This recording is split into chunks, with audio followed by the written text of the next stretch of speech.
Əslində nizam intizamı biz çox erkən yaşdan, deməli təməli çox erkən yaşdan qoyulur. 0-2 yaşdan. Əgər ki 0-2 yaş dövründə ana emosional ehtiyaclarını doyuzdurarsa, körpə anasına güvənli bağlanacaq, anasına etibar eləyəcək, güvənəcək və 2 yaşdan sonra da güvənli ayrılmağa başlayacaq.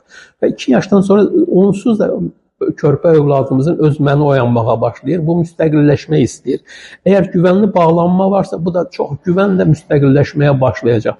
Bu 2 yaş dönəmindən sonra valideynlər çox ehtiyatlı olmalıdırlar ki, gərəksiz yerə deyilmiş olmazlar, səbəbsiz yerə deyilmiş olmazlar.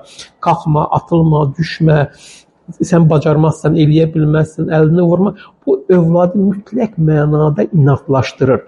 Nizam intizamını pozur. İç nizam intizam irəliyə doğru yaratmaqda artıq çox çətinləşər, çətin bir vəziyyətə düşə bilər valideyn. Ona görə bu dövrlərdə 0-2-4 yaş arası dövründə çox ehtiyatlı olmalıdır. Yəni bu şey çox kifayət qədər sərbəstlik versin, sərhədsizlik versin. Valideyn öz hərəkəti ilə, davranışı ilə, yəni ki nizam-intizamı elə göstərməlidir ki, körpə ondan övlad ondan yamsılasın, o nizam-intizamı götürsün. 4 yaşından sonra artıq davranışın tərbiyəsinə başlamaq mümkündür. Nizam-intizamı qoymaq mümkündür. Nizam-intizam yaradan bir zaman birinci valideyn səbəbini deməlidir ki, bu qaydalar nə üçün lazımdır? İkinci, yaşına görə uyğun olmalıdır, gücü çatan olmalıdır. Üçüncü, qoyulmuş qaydalar pozulmamalıdır. Həm valideyn tərəfindən, həm də övladın özü tərəfindən pozulmamalıdır, riayət edilməlidir bu nizam-intizam qaydalarına. Əgər bugün bir, sabah başqa bir şey deyirlərsə, övladın iç nizamı formalaşmaz.